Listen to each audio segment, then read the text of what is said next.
الأخلاء يومئذ بعضهم لبعض عدو إلا المتقين. صدق الله مولانا العظيم وبلغنا رسوله النبي الأمين الكريم ونحن على ذلك لمن الشاهدين والشاكرين والحمد لله رب العالمين. منبر رسول پر جلوہ فرما لائق صد تعظیم و احترام ہمارے مخدوم ابن مخدوم حضرت علامہ سید سبطین حیدر صاحب قبلہ لطفی مدد العالی، حضرت سید صفی حیدر صاحب قبلہ، حضرت سید ولی حیدر صاحب قبلہ مدد العالی و دیگر سادات اعظام، بالخصوص میرے معظم محترم لائق صد احترام حضرت علامہ سید جمال الدین اسلم قبلہ مدد النورانی و دیگر علماء اہل سنت، حاضرین اجلاس، برادران اہل سنت، قابل احترام بزرگوں، دوستو، السلام علیکم ورحمۃ اللہ وبرکاتہ. حصول برکت کے لیے آئیے ہم آپ مل کر ایک مرتبہ جھوم کر درود پاک پڑھ لیں صلی اللہ علیہ نبی الامی وآلہ واصحابہ صلی اللہ علیہ وسلم. صلاۃ و سلام علیک یا رسول اللہ، صلاۃ و سلام علیک یا حبیب اللہ. آپ نے اس بات کو محسوس کیا کہ یہاں پر ہم اور آپ جو آئے ہیں فیض لینے کے لیے آئے ہیں، لہذا یہاں پر ہماری حاضری ہی یہ اللہ تبارک تعالیٰ کی ایک بہت بڑی توفیق ہے. سبحان اللہ سبحان اللہ. ہم یہاں پر اپنا خطابت کا کوئی جوہر یا فن دکھانے کے لیے نہیں آئے ہیں، صرف اور صرف حصول فیض کے لیے آئے ہیں. میں بھی آپ ہی کی فہرست میں ہوں، مانگنے والوں کی فہرست میں ہوں. 5 منٹ کا وقت دیا گیا ہے، یہ ہمارے لیے یہ بڑی خدمت کا موقع ہے، اس لیے میں صرف 5 منٹ میں آپ سے یہ عرض کروں گا. قرآن کریم میں اللہ تبارک تعالیٰ کا فرمان ہے الأخلاء يومئذ بعضهم لبعض عدو إلا المتقين. قیامت کے دن سارے دوست و احباب ایک دوسرے کے دشمن ہو جائیں گے مگر متقین. اللہ تعالیٰ کے جو متقین اور پرہیزگار بندے ہوتے ہیں ان کے بارے میں اللہ نے ارشاد فرمایا کل میدان محشر میں وہ تمہارے ساتھ ہوں گے، وہ تمہارا ساتھ دیں گے، تمہاری سفارش کے لیے رب تبارک تعالیٰ کی بارگاہ میں حاضر ہوں گے. اسی عظیم مقصد کی طرف ہماری توجہ ہوتی ہے کہ ہم اولیاء کاملین اور بزرگان دین کی بارگاہ میں حاضری دیتے ہیں. یہاں تو 2 عظیم مقصد ہیں. ایک مقصد تو یہ ہے کہ ہماری دنیا اللہ تبارک تعالیٰ بھلی کر دے، اور دوسرا مقصد یہ ہے ہماری آخرت بھی بہتر ہے. 2 عظیم مقصد ہمیشہ سامنے رہیں تو جس بزرگ کی بارگاہ میں، جس ولی کامل کی بارگاہ میں حاضری کا شرف ہوتا ہے، انشاءاللہ یہ مقصد اور یہ نیت ہوگی تو ان کی دعاؤں سے یہ دونوں مقصد ہمارے حاصل ہو سکتے ہیں. اسی مقصد کے تحت ہم اور آپ یہاں پر حاضر ہیں. لہذا آپ سے میری ایک التماس اور گزارش ہے کہ حالات چاہے کیسے بھی ہوں، ماحول چاہے کیسا بھی ہو، حالات کو دیکھ کر یا ماحول کو دیکھ کر بدلنا یہ عقل مندی اور ہوش مندی نہیں، بلکہ اللہ تبارک تعالیٰ کے جو مقدس اولیاء کاملین ہیں ان کی زندگی سے ہمیں سبق حاصل کرتے ہوئے ہمارا عقیدہ، ہمارا نظریہ، ہماری فکر وہی ہونی چاہیے جو ہمارے اولیاء کاملین کی ہے. اسی عقیدے پر ہم قائم رہیں، اسی نظریے پر قائم رہیں جو ہمارے تمام اولیاء کاملین بزرگان دین کا عقیدہ اور نظریہ اور فکر ہے. اعلیٰ حضرت نے بھی اسی طرف اشارہ فرمایا یا رسول اللہ صلی اللہ تعالی علیہ وسلم تیرے غلاموں کا نقش قدم ہے راہ خدا. تیرے غلاموں کا نقش قدم ہے راہ خدا، وہ کیا بہک سکے جو یہ سراغ لے کے چلے. لہذا اس مقصد کو سامنے رکھتے ہوئے اولیاء کرام اور بزرگان دین سے جڑے رہے، رشتہ مضبوط ہو اور نسبت مضبوط ہو، انشاءاللہ کبھی بھی شیطان لعین آپ کا اغوا نہیں کر سکے گا اور آپ کے عقیدے اور نظریے پر شکو نہیں مار سکے گا۔ اور یہ بہت ہی اہم چیز ہے جس کی طرف توجہ دینی سب کے لیے ضروری ہے۔ اسی بات کو میں پیش کرتے ہوئے اپنی گفتگو ختم کروں گا۔ آپ حضرات سے التماس اور گزارش ہے کہ اپنے ان بزرگان دین سے، اللہ تعالیٰ کی ان مقدس اور محبوب اولیاء کاملین سے اپنی نسبت کو مضبوط رکھیں، عقیدے اور نظریے کے معاملے میں ذرہ برابر بھی فرق نہ آنے پائے۔ باقی دیگر اعمال میں اگر کوتاہی ہو رہی ہے تو یہ اللہ تبارک و تعالیٰ اپنے فضل و کرم سے معاف فرما دے گا، لیکن عقیدہ اور نظریہ ہمارا وہی ہونا چاہیے جو بزرگان دین کا ہے۔ اسی عقیدے اور نظریے کو پوری طرح سے ڈیمیج کرنے کی بہت ساری سازشیں اور توانائیاں خرچ کی جا رہی ہیں، لہذا ہمیں ان بزرگوں کی بارگاہ میں حاضری دینے کا یہ مقصد ساتھ میں رکھنا ہے، اور ساتھ ہی ساتھ اپنی آنے والی نسل کو اس بات کی فکر دیں کہ ہمارا نظریہ، ہمارا عقیدہ اولیاء کاملین کے مطابق ہوگا۔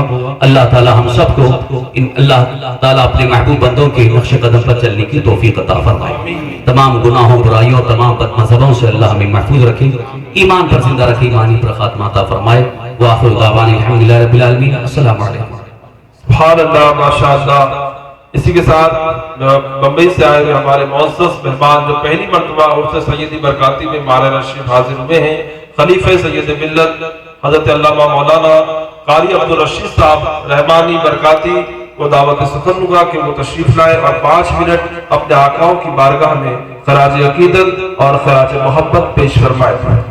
مائک پر خلیفہ سید ملت حضرت علامہ مولانا قاری عبدالرشید صاحب رحمانی برکاتی، خطیب و امام، مینارہ مسجد، ممبئی۔ السلام علیکم ورحمۃ اللہ وبرکاتہ۔ الحمدللہ نحمده ونصلي ونسلم على حبیبہ الکریم وعلى آلہ واصحابہ وازواجہ وذریاتہ واہل بیتہ الکرام الطیبین الطاہرین، اما بعد۔ اعوذ باللہ من الشیطان الرجیم۔ ومن يعظم شعائر الله فإنها من تقوى القلوب۔ سبحان اللہ۔ إن الله وملائكته يصلون على النبي يا أيها الذين آمنوا صلوا عليه وسلموا تسليما۔ اللهم صل على سيدنا حبيبنا ونبينا وطبيب قلوبنا ومولانا محمد وعلى آله وأصحابه وبارك وسلم صلاة وسلام عليك يا سيدي يا رسول الله صلى الله تعالى عليه وسلم۔ حاضرین محترم، میرے سنی برکاتی بھائی، ممبر رسول پر رونق افروز مخدوم زادگان گرامی، ہمارے آقا زادے، اور خصوصیت کے ساتھ عظیم بزرگ سیدی حضرت سید جمال الدین اشرف صاحب ڈاکٹر اور مؤسس حاضرین، عرس سیدی برکاتی کے موقع پر بحمدہ تعالی پہلی حاضری کا موقع ہے۔ یہ میرے لیے بڑی خوشی اور مسرت کا موقع ہے۔ ماہرہ مطہرہ کی مقدس زمین ایک مومن کے لیے قابل احترام بلکہ واجب الاحترام۔ یہاں کا ذرہ ذرہ موضوع سخن کے لائق ہے۔ آدمی کس چیز کو یہاں کی موضوع بنائے جس پر گفتگو کرے۔ ان کی عقیدت کی نظر میں یہاں کی ایک ایک چیز، ہر ذرہ ذرہ محبوب ہے، پسندیدہ ہے، پیارا ہے۔ حق یہ ہے کہ عقیدت کی نگاہ میں اگر یہ دیکھا جائے تو ہمارے لیے جنت ہے، جنت الفردوس ہے۔ سبحان اللہ، سبحان اللہ۔ تو ہم اس کی کس چیز کی عظمت کو ذکر کریں؟